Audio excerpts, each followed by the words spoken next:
Hi, I'm Sheriff Gahler, and welcome to the Sheriff's Office Central Precinct and Training Academy.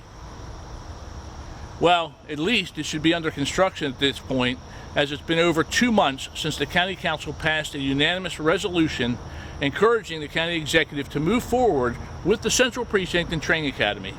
It's been nearly 2 years since this vital public safety project was announced to the public, and it's been over a year since $20.5 million in bond funds were approved by the County Council for this project. Yet with the project approved and the funding secured, Bob Casserly has worked to make sure this project never takes off. So, since I've been asked by some in the community about the status of this project, I wanted to provide you with an update about this previously approved, funded, and necessary public safety project. In the more than 7 months since County Executive Casserly took office, here is what we have all heard regarding this project. Yes, that's what we've heard from the Casserly administration, even after the council did exactly what Bob Casserly asked them to do. I think this council needs to weigh on it. This council needs to look at this and say, is this something we can afford? Can we afford one more new building? That's from his comments to the council on April 19th, 2023, when he repeatedly challenged the council to make the decision on moving forward on the Central Precinct and Training Academy. The council members each made that decision for your safety, and each council member told him the project needed to move forward. In the meantime, the taxpayers of Harford County have paid yet another month of debt service for the bonds that were approved to fund this project over a year ago. Additionally, the engineering firm received another $70,000 payment from the county for work that was completed under the previous administration. And again, for those keeping track, this is on top of the roughly $1 million already paid out for the design and engineering for this project. Yet County Executive Casserly still refuses to send the project out for bid, all while he continues to come up with new reasons to not move forward and continues to make false claims about structural deficits and only being in office for 6 months and needing time to get a handle on the budget.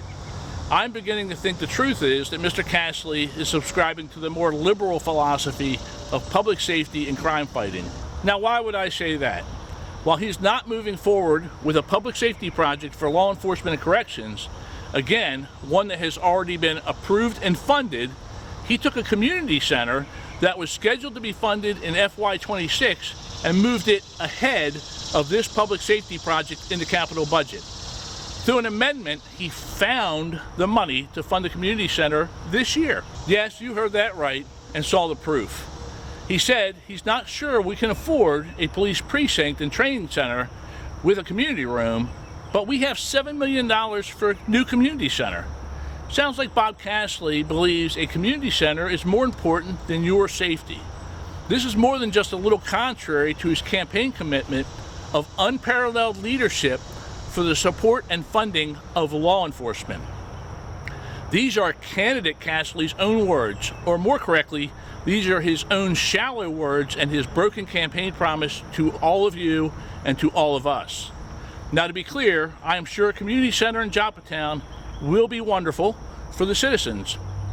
But Mr. Casserly, are we really crying structural deficit and that we don't have any money, and yet you are using funding to prioritize a community center that was scheduled to be built in FY26 over a police station and public safety training center that was already approved and funded?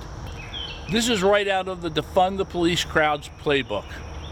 In fact, the exact same thing happened just 3 years ago in New York City when then Liberal Democrat Mayor Bill de Blasio defunded a $92 million police precinct and transferred a portion of that money to a community center.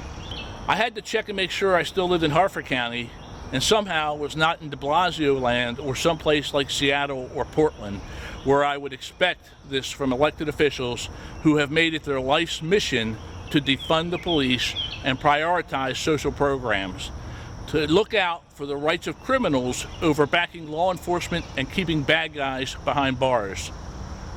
I'm still in shock that a politician who claims to be supportive of law enforcement would say out of one side of his mouth that we just don't have the money to move forward with this project that is already funded, and out of the other side of his mouth submit and have approved a budget amendment that creates a new capital project in this year's budget for a community center.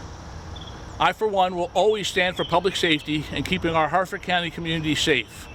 As you have heard me say before, we continue to see violent crime out of control in areas in and around Baltimore City. That crime has spread outward, and that we need to make sure we take all necessary steps to be proactive and keep our community safe.